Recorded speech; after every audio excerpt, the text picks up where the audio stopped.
नैमिषारण्य में भी कभी प्रथम कथा हुई थी, भागवत कथा प्रथम बार। ऋषि शौनक जी और ऋषि शौनक के गुरुदेव श्री भरद्वाज मुनि, और भरद्वाज मुनि के गुरुदेव श्री वाल्मीकि मुनि। महर्षि वाल्मीकि के शिष्य भरद्वाज, भरद्वाज ऋषि के शिष्य हैं शौनक। शौनक मुनि के मन में इस कलयुग के, कलिकाल के दोषों से बचने का उपाय क्या है, यह जानने की इच्छा हुई। महर्षि भरद्वाज से पूछा। भरद्वाज मुनि ने कहा कि इस कलिकाल में सत्संग से के अलावा और कोई मार्ग नहीं है, और कोई उपाय नहीं है। यदि बचना चाहे भवसागर से, हाँ, तो एकमात्र है भगवान की कथा रूपी नौका। इस पर आप सवार हो जाइए तो धीरे धीरे धीरे धीरे भवसागर पार हो जाएंगे आप।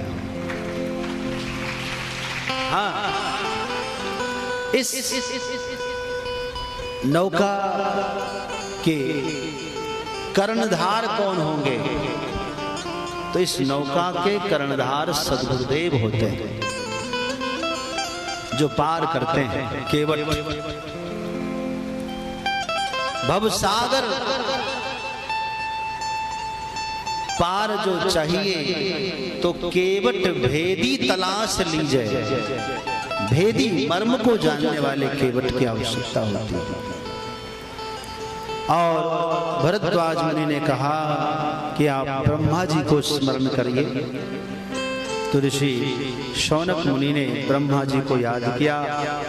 भगवान ब्रह्मदेव ने प्रकट होकर दर्शन दिया और कहा कि कली के कुचक्र से बचने का एक उपाय है कि हरि कथा चर्चा हो और यज्ञ हो।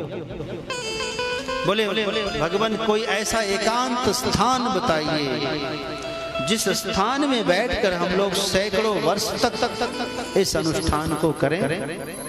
एक और शर्त है कि जब हम अनुष्ठान करने बैठे उस क्षेत्र में कली का प्रकोप नहीं होना चाहिए, किसी प्रकार का दोष नहीं होना चाहिए, उस दौरान किसी की मृत्यु नहीं होनी चाहिए। हाँ, ब्रह्मा जी ने कहा तथास्तु। बोले परमपिता आप ही बताइए वो स्थान कौन सा है। तब ब्रह्मा जी ने एक चक्र उनके साथ छोड़ दिया। बोले ये चक्र चल रहा है, इसकी छाया में आप जाओ। धीरे धीरे जहां ये चक्र धरती में गिर जाए वहीं पर आप वो स्थान समझना।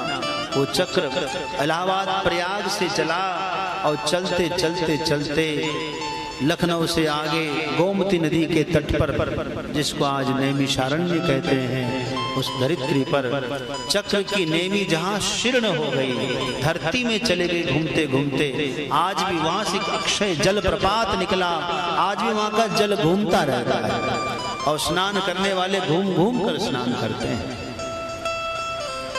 वो है नैमिषारण्य।